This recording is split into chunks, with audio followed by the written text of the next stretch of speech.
This is a video without a lot of scientific, I guess, background to it because I just wanted to share about fibromyalgia and Lyme disease. The reason is just because we have so many clients and people that are buying our products coming from these categories and posting on blogs and different things that we thought we would just use our experiential value. And I haven't studied a lot of the effects of Lyme or fibromyalgia as far as magnesium. I know that magnesium is very tightly wound into the muscular and nervous structure, which both of these are, fibromyalgia being first in line, and then the Lyme disease having definitely some electromagnetic elements to it as well, like a sensitivity. We see a lot of that in Lyme sufferers.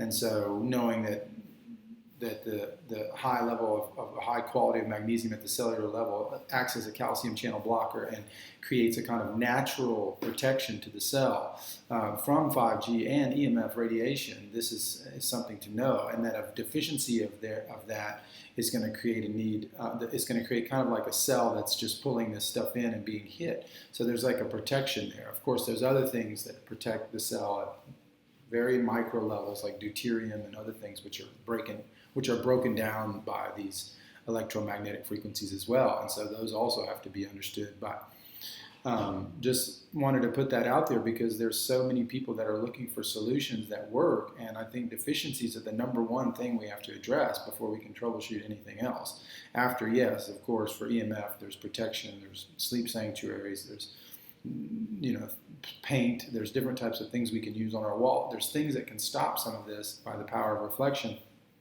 but there's also things that happen within the body that help. And I know that fibromyalgia, we have tons of people that contact us with fibromyalgia saying, oh, the transdermal magnesium, applying it to the place where I'm sore, to where I'm having pain, or, we have people from like chronic fatigue syndrome, Guillain-Barré, I think it's called, syndrome. There's a lot of emails that we get, and so just trying to help people see that haven't found out about it yet, what this can do, how this can help the body, just to bring it up to a high level internally, and just let it do its work. And it can't hurt, right? I mean, pills can hurt because they can tire the kidneys. I mean, if we stop drinking coffee, this whole nation of coffee drinkers, we'd realize what we've done to our kidneys.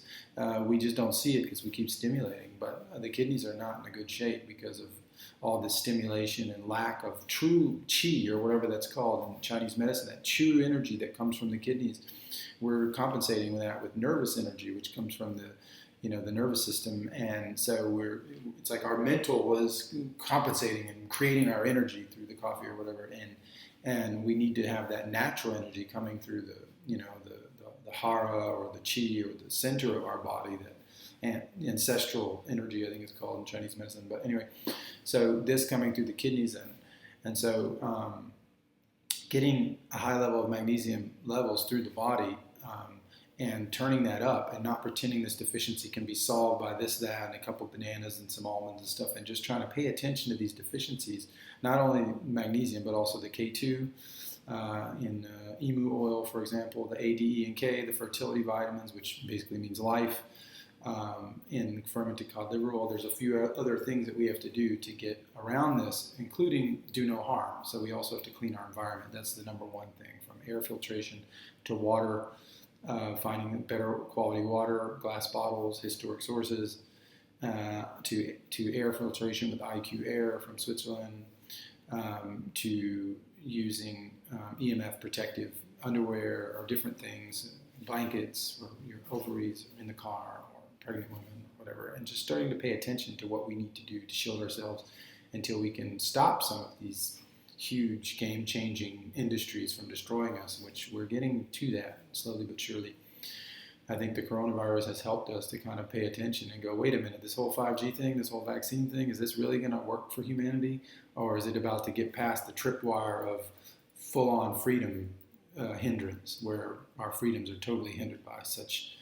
And so just remember that some of these more difficult areas with Crohn's and fibromyalgia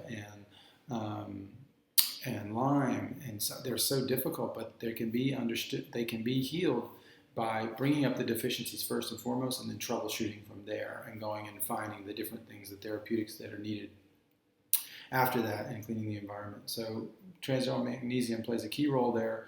Only get the real stuff, blue glass bottles. Don't get the fake stuff. There's 95% of the market is fake stuff. It looks great, the marketing. It says Zechstein, but it's not. It's not from Vindam in Holland, the one little city that has this enormous discovery underneath its feet.